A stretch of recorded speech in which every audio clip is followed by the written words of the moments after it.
Next on Worcester News Tonight, a campaign rally in downtown Worcester. A familiar face pitches his run as third-party candidate.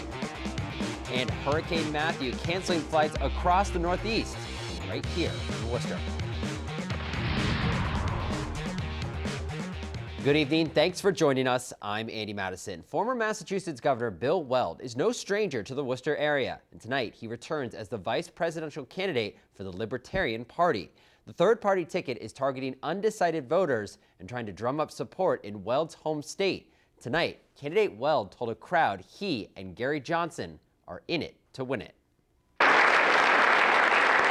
Appearing in Worcester this evening, vice presidential candidate Bill Weld insists he and Gary Johnson aren't going anywhere. Everybody wants us to go away. The Republicans want us to go away. The Democrats want us to go away. But we're not going to go away.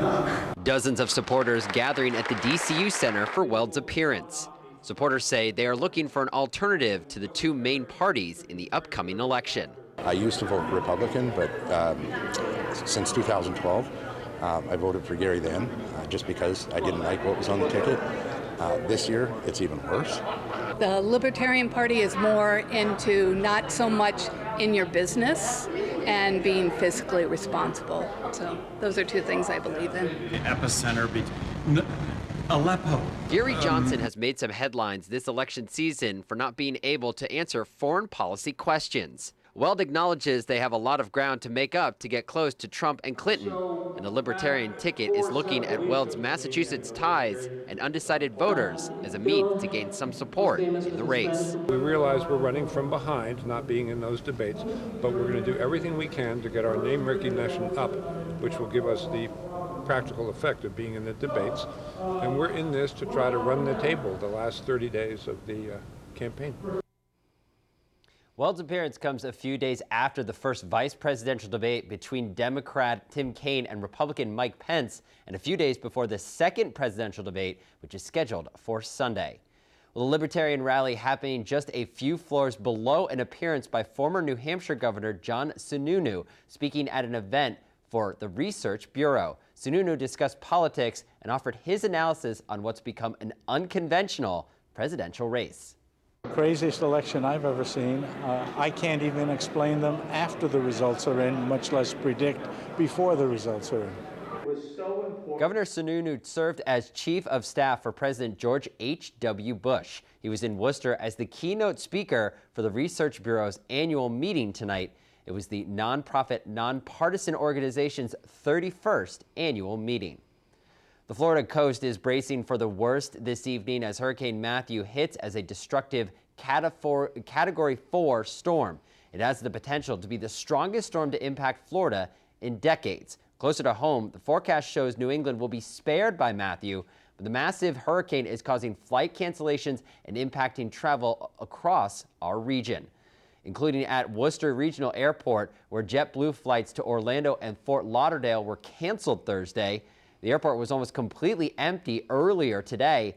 Friday's flights to and from Florida are also canceled.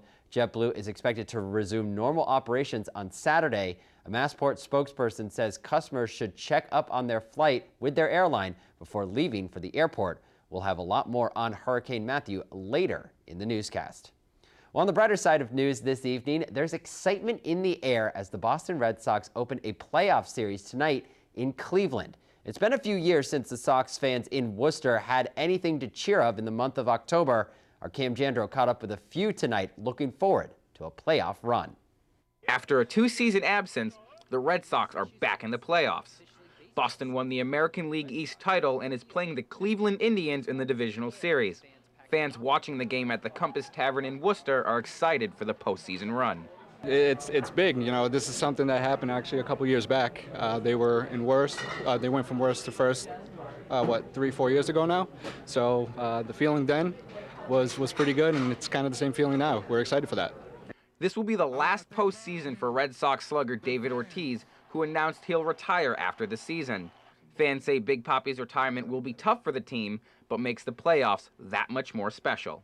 I basically worshipped him for the last 12 years, so it's very hard to see him go, but Basically the best clutch hitter of all time, and need to get one more for him this year. Red Sox fans might share the love for Big Papi, but were mixed as far as predictions on how this season will end. I think they're going to lose in the first round to Cleveland. So World Series, baby, World Series. They're going all the way. Oh, they're going All the way. Now, Game 1 is underway in Cleveland, and the Red Sox will play another one there tomorrow, hoping to return to Fenway Park on Sunday with a series lead. As for fans here at the Compass Tavern, they're excited to see the Red Sox back in postseason play. In Worcester, I'm Cam Jandro, Worcester News Tonight. All right, thanks, Cam, for that report. We'll be keeping an eye on the Red Sox this week and this weekend, certainly. Well, Auburn police have identified a man dressed as a clown who was following a school bus earlier this week. They say it was a parent of a student. Police shared these pictures of the clown taken by students on the bus on Tuesday. Police say the parent was driving behind the bus and following children getting off the bus. Police tell us tonight the man will be facing charges of disorderly conduct and disturbing the peace. No ruling yet on whether high school football star Kevin Mensah will be allowed to play the rest of the season with his football team. Mensah transferred to Shepherd Hill Regional High School from Holy Name over the summer. He has been allowed to suit up for his team's last 2 games after a judge granted a temporary stay. Massachusetts Interscholastic Athletic Council argues that Mensah's transfer is putting athletics ahead of scholastics. Superior Court judge is expected to make a decision tomorrow. Worcester man is facing a number of charges, including assault with intent to murder, after police say he stabbed his own mother. Officers responded to a home on Terrace Drive shortly before 2 this morning.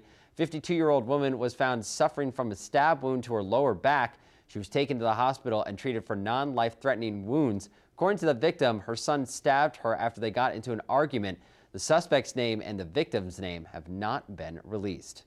A survivor of a drunk driving crash shares her story with high school students today.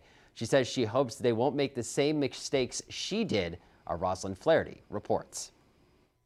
This was never supposed to happen to a girl like me. Sarah Ponzo Evans was an All-American junior college volleyball player.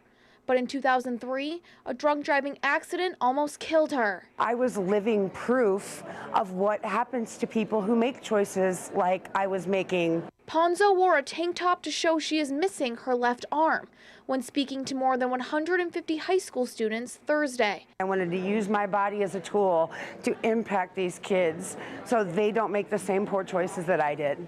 Ponzo says she was drunk behind the wheel and was given a 0% chance of survival after her car hit a guardrail at high speed. The accident took her arm, fractured her jaw, and crushed her chest. She underwent nearly 40 surgeries. The first things that I wanted to do when I woke up out of my coma was speak about it. Today, she travels the country to share her story. I plead with these, especially high school students, if they make the first poor choice to drink underage, not to make the second poor choice and get behind the wheel. Ponzo used humor when talking about her personal tragedy to educate students about the dangers of drunk driving. Being a student athlete myself, I have big dreams to go play at the next level, and seeing how, just in an instant, your whole life could be changed literally by one stupid decision. It really made me feel like I know I do not want to do it because I know the risk factor. The program was sponsored by District Attorney Joseph Early Jr., who says one of the worst parts of his job is talking to families of victims who were killed in car accidents. I'd much rather prevent crime than have to solve crime. Ponzo says she's thankful she's alive to talk about her experience and hopes others can avoid making the same mistake. Tell them how it'll probably end up.